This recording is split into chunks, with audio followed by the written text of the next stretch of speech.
جنبندی صحبت‌های جناب استاد تقوی رو همراهی بفرمایید جناب استاد راجع به زیارت، اعمال و آداب زیارت و جنبندی مطالبتون رو بفرمایید و بشنویم که در این شب و روزها اگر حضوراً زائر حضرت رضا علیه السلام هستیم و اگر با پای دل زائر امام رضا علیه السلام هستیم رعایت بکنیم ان شاءالله که حاجت روا باشیم. بله بزرگواری.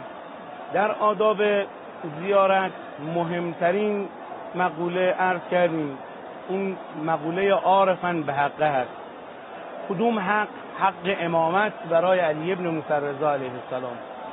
زیارت اهل بیت و ائمه ما میان از ادیان مختلف و بهره مند هم میشن، حاجت هم میگیرن، این گونه نیست که حاجت نگیرن.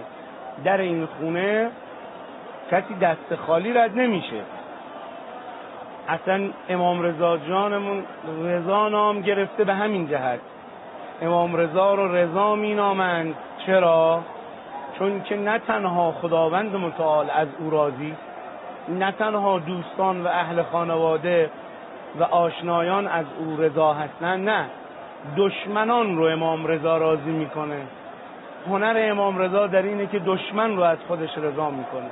پس حالا اونی که اومده تقوی یعنی چی؟ دشمن از امام رضا رضا میشه و راضی میشه یعنی چی؟ دشمن یعنی امام با به دل دشمن فعالیت میکنه؟ نه. یعنی همین سیره علی ابن موسی رضا علیه السلام به گونه ایست که کسی که اومده دشمنی کنه، کسی که اومده خباثتی به خرج بده، وقتی با منش و برخورد علی ابن موسی رضا علیه السلام آشنا میشه، جوری میشه که از علی ابن موسی رضا رأفت علی ابن موسی رضا به نحوی او رو میگیره که تبدیل به یک دوست میشه. در ایام امام مجتبی از این طرف اومد دشنام داد به امام مجتبی از شام. اینا همشون همینن. علی ابن موسی رضا همین، کلهم نور واحد، ولی او رو راضی میکنن. حالا اون ارمنی که میاد درگاه علی ابن موسی رضا، مسیحی که میاد، ادیان مختلفی که میاد، اونی که قراره کشف الله غمه غفر الله له ذنوبه بشه، اون قرار است به یک مقوله معتقد باشد، اون ستون و بنیان رو به درستی داشته باشه و اون هم چیزی نیست جز اعتقاد درست که اون عارفاً به حق بودن علی ابن موسی رضاست. اینو داشته باشی، از راه دور هم سلام بدی نائل شدی.